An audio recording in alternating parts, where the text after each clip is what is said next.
Section 10, information for government monitoring purposes.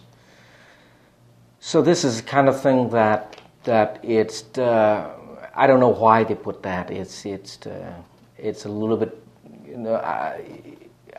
I have my own opinion, but let's take a look at the form here. Let's take a look at the bottom right corner. Name and address of the interviewer's employer.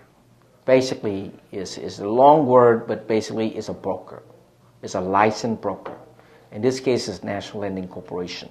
The address here is in Houston, and the phone and fax that we register with the state. Now, I'd like to stop here and just talk to you about this part here. Let's say that National Lending, that we can originate loan from coast to coast, and this becomes very important. Let's say in Houston, it's National Lending Corporation. That's in Texas. But let's say in Florida, it's NLC of FL, Inc. And the address can be in Houston, or it can be in one of the locations in Florida. If you originally loan in New York, it can be NLC of New York, Inc. And use the address in Flushing or one of the offices up there. Now, if you originally loan in New Jersey, that is a National Lending Corporation. If you originally loan in Virginia, Maryland, and Pennsylvania, it's a National Lending Corporation. So I do have the website that you go in to look into the out-of-state origination. I will list out all the addresses, the name, the broker's name, addresses, telephone, and fax you can use. This is very important. If you use something else different than this, the state will view that as you operate outside of the licensed territory. And so you don't want to do that.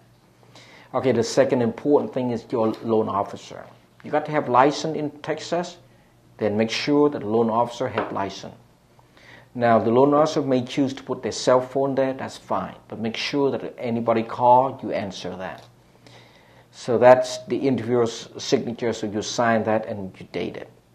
The box right next to that is to be complete by interviewer, face-to-face, mail, telephone, or internet. So you have 4 choices there. Above that, you will see sex, either male or female. Above that is race. So you pick out the right thing and you check on that. You just don't miss that. In other words, the government wants you to complete that. Ethnicity, you either Hispanic, Latino, or not Spanish, or Latino. So you got to pick the right thing. And I have a block here to say that I do not wish to furnish the information. I never check that. I always get in front of a client for them to sign it. Now, if they distant away, I meet them, then I send to them. It's still, face to face. If you have to send it out, this is how you interview. It's just not how you sign it. Interview. So if you talk to them over the phone, when you complete that, that's the telephone.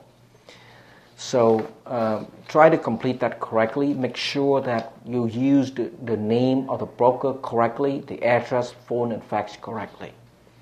That is the end of Section 10, information for government monitoring purposes.